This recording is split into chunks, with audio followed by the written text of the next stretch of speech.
সম্মানিত সাংবাদিক বন্ধুগণ, সুধী মণ্ডলী, আল্লাহ সুবহানাহু ওয়া তাআলার শুকরিয়া আদায় করছি। দেশ, জাতি এবং দিনের প্রয়োজনে আমরা আজকে আপনাদের সামনে এখানে হাজির হতে পেরেছি, আলহামদুলিল্লাহ। ইতিমধ্যে নেতৃবৃন্দ গুরুত্বপূর্ণ বক্তব্য রেখেছেন, আমি এগুলোর আর পুনরাবৃত্তি করব না। তাদের বক্তব্য আমাদের সকলের বক্তব্য। আমরা 54 বৎসরের রাজনীতির যে ঘুণে ধরা অবস্থা, এটা থেকে জাতি যে মুক্তির আকাঙ্ক্ষা করে, সেই আকাঙ্ক্ষা পূরণের জন্যই মূলত আমরা একত্রিত হয়েছি।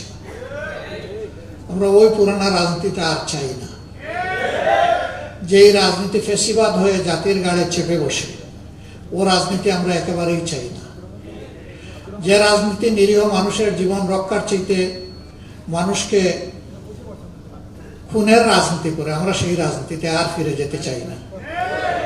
আমরা দুর্নীতি এবং চাঁদাবাজিতে লিপ্ত যে রাজনীতি, সেই রাজনীতি আমরা আর দেখতে চাই না।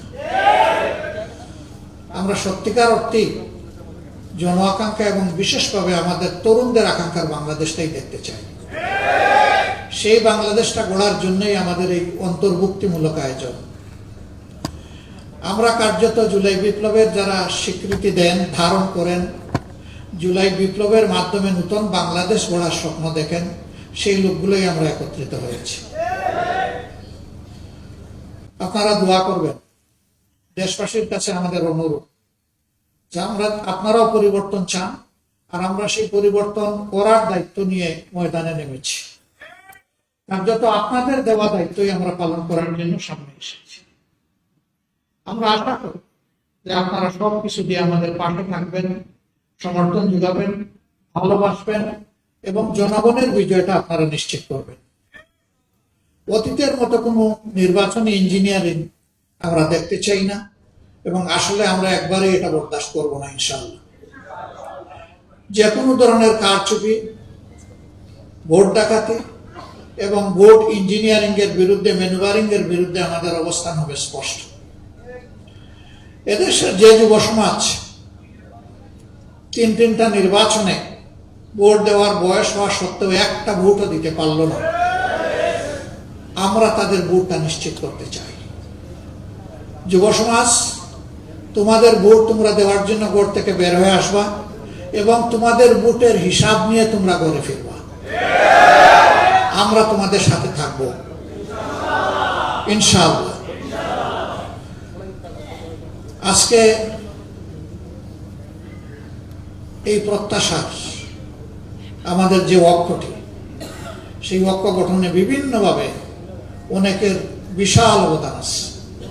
আমরা তাদের সকলের অবদানকে অত্যন্ত শ্রদ্ধার সাথে স্মরণ করি, বিশেষভাবে স্মরণ করি 47, 71, 24 সহ জাতির টার্নিং পয়েন্ট, জাতির জন্য যারা জীবন দিয়েছেন তাদেরকে, যারা লড়াই করে আহত হয়েছেন তাদেরকে, এবং যারা বিজয় ছিনিয়ে এনেছেন দফায় দফায় তাদেরকে।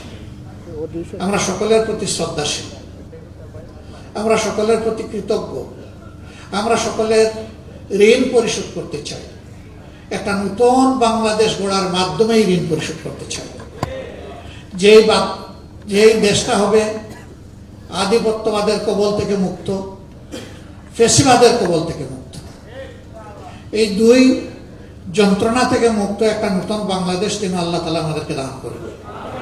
আমরা লড়ে যাব, ইনশাআল্লাহ আপনারা আমাদের সাথে থাকবেন। সাংবাদিক বন্ধুগণ, আমাদের এই কথাগুলো আপনারা জাতির কাছে পৌঁছে দেবেন। আপনারা কষ্ট করে এখানে এসেছেন, আমরা সকলের প্রতি শ্রদ্ধা নিবেদন করছি। আজকের এই মুহূর্তে বিশেষভাবে মনে পড়ছে আমাদের বিপ্লবী সহযোদ্ধা হাদির কথা, শরীফ উসমান বিন হাদির কথা।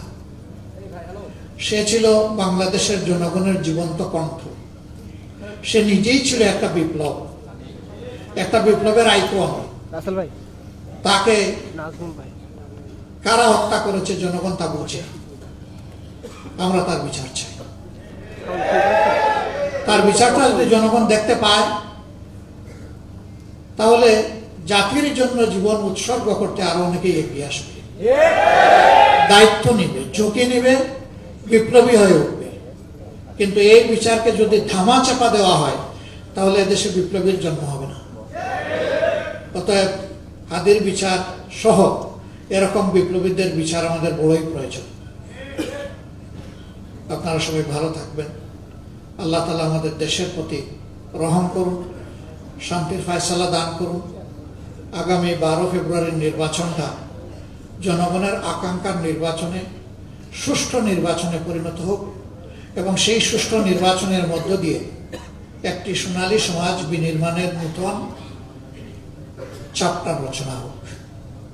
এ পর্যায়ে আমি অনুরোধ করব, দলগুলোর মধ্যে যে সমস্ত আসনে নিশ্চিতভাবে আমরা একমত হয়ে সবাই বন্ধন করেছি, এখানে কেউ কাউকে সিট দেয় নাই। আমরা সবাই বসে সমঝোতা এবং আলাপ আলোচনার ভিত্তিতে আমরা এই সিদ্ধান্ত নিয়েছি। আগেই বলা হয়েছে যে এই সিদ্ধান্তের পরে যাকে যেখানে দেওয়া হয়েছে তারা আমাদের 11 দলের এবং প্রত্যাশার দেশবাসীর ক্যান্ডিডেট। আমরা তাদের পাশে থাকব, বিজয়ের জন্য একসাথে লড়াই করব এবং প্রিয় দেশবাসীকে আমাদের পাশে দাঁড়ানোর জন্য আহ্বান জানাব। তো এ পর্যায়ে আপনাদেরকে তা অবহিত করছেন বাংলাদেশ জামাত ইসলামের নায়েবে আমির, যিনি এই কাজে প্রচুর সময় দিয়েছেন অসুস্থ হওয়া সত্ত্বেও, এমনকি হাসপাতালের বেডে থেকেও তিনি এই কাজটা করেছেন দিন রাত অবিরত। আমরা দোয়া করি আল্লাহ তাআলা তাকে সুস্থ করে দিন। উপস্থিত নেতৃবৃন্দের মধ্যে যারা অসুস্থ আছেন তাদের সবাইকে আল্লাহ তাআলা সুস্থতার নিয়ামত দান করেন। এবার আপনাদের সামনে আসনগুলার বিষয়ে ঘোষণা দিবেন জনাব ডক্টর সৈয়দ আব্দুল্লাহ মোহাম্মদ তাহের।